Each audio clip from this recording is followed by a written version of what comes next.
This is Plant-Based Briefing. Why Aren't More Veterinarians Vegan? Part 1 by Karen Asp at allcreatures.org, originally published at sentientmedia.org. And I'm Marian Erickson, and this is the curated content plant-based podcast for people interested in plant-based and vegan living. You know, most people go plant-based or vegan for one of three main reasons, either health, animals, or the environment. But there are many more, including infectious diseases and pandemics, antibiotic resistance, workers' rights, environmental racism, dietary racism, world hunger, wildlife extinction, and biodiversity loss. And recently, after hearing Jackie Norman, a former dairy farmer, speak at the Climate Healers Conference, I learned to add farmers' rights to that list as well. And I'll put a link to Jackie Norman's speech in the show notes and the Milked documentary as well, which apparently touches on this too. I haven't seen it yet, but I'll link that as well. But there are just so many reasons to live vegan. So I curate articles on all these topics, get permission, and share them with you here in about 10 minutes or less every weekday. And today's article is longer than that, so I'm splitting it into two parts. I'll read part 1 today and part 2 tomorrow. It's posted at all-creatures.org, and they have permission to share articles from some other sites as well. And this one is from sentientmedia.org. So now let's get to today's plant-based briefing. Why Aren't More Veterinarians Vegan? By Karen Asp at all-creatures.org, originally published at sentientmedia.org. Veterinarians work tirelessly to save the lives of animals, the majority working with companion animals. Day in and day out, they spend long hours caring for cats and dogs, other companion animals too, often going to heroic measures to save them. They have, after all, taken an oath created by the American Veterinary Medical Association. Part of it states, quote, "Being admitted to the profession of veterinary medicine, I solemnly swear to use my scientific knowledge and skills for the benefit of society through the protection of animal health and welfare, the prevention and relief of animal suffering, the conservation of animal resources, the promotion of public health, and the advancement of medical knowledge," unquote. Yet for many veterinarians, their food choices do not reflect that oath, even though it does not specify companion animals. While they may not be consuming cats and dogs, they are most likely consuming other species like cows, chickens, and pigs. The irony, of course, is that these animals have the same wants and needs as the patients they treated that day. Call it speciesism, the mistaken belief that some species are more important than others, at its finest. Of course, speciesism is a societal issue, but when those who believe that eating some animals but saving others is okay are the ones who have pledged to protect animals, the disconnect is mind-boggling, and it is an issue vegan veterinary professionals are becoming more vocal about. Why don't more veterinarians ask why they're eating their patients, says Ernie Ward, DVM, a plant-based veterinarian in Calabash, North Carolina, and author of The Clean Pet Food Revolution, who went vegan for his health and then animals because of the question he just asked. Why aren't more vets vegan, or at least more opinionated about why it's okay to do everyday life-saving measures for certain species, but not others? Answering that question is not easy and will require a shift among veterinary schools and veterinarians.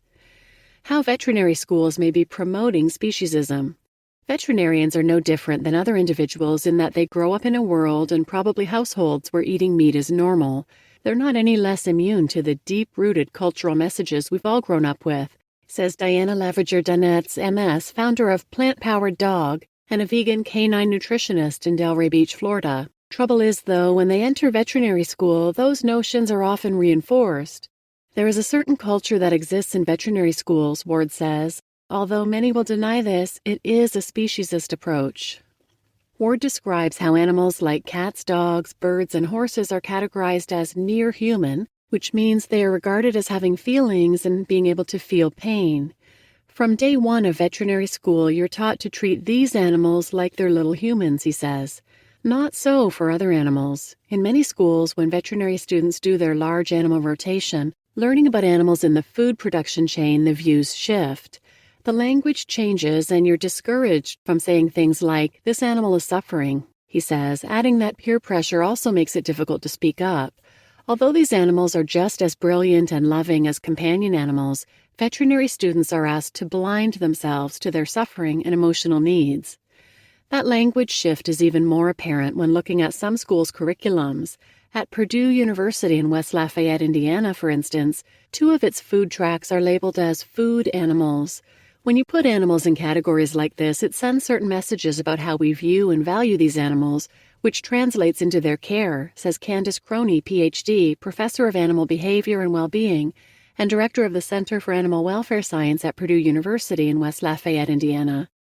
Language is not the only variable driving this speciesist approach. Treatment of companion and food production animals also differs, especially when it comes to pain management. Vet schools teach that if you can help mitigate pain, you can help the animal recover, Ward says. But them refers mainly to companion animals, and when Ward as a student questioned why they were not helping reduce the pain of injured food production animals, he was dismissed. Discussion about the pain these animals felt was shifted, and the redirect was shocking. His professors lamenting about how pain and suffering would decrease the animal's ability to gain weight or grow. It revolved around the economic, not the emotional toll, and instead of discussing their pain, we focused on their economic value and how quickly they could grow, or how you could slow disease, he says. It's literally a type of brainwashing, as nobody would stand for a cat or dog having a gaping wound and not treating that animal. This is a tough lesson today's veterinary students have to swallow. Although we are never taught to provide a lower standard of care based on the species, the evolution of a bovine and canine, for instance, has been markedly influenced by humans. One was bred for companionship and protection, and the other for food, says Hannah DeZara, a vegan veterinary student in the class of 2023 at Colorado State University in Fort Collins, Colorado, who does not believe her school is inherently speciesist in its veterinary education. Quote, "This notion of putting roles on species still exists today, and because of this, the way we decide their treatment plan is still in part dependent on the role they play in society, which is just a hard truth," unquote. You just listened to Why Aren't More Veterinarians Vegan? Part 1 by Karen Asp at all-creatures.org, originally published at sentientmedia.org.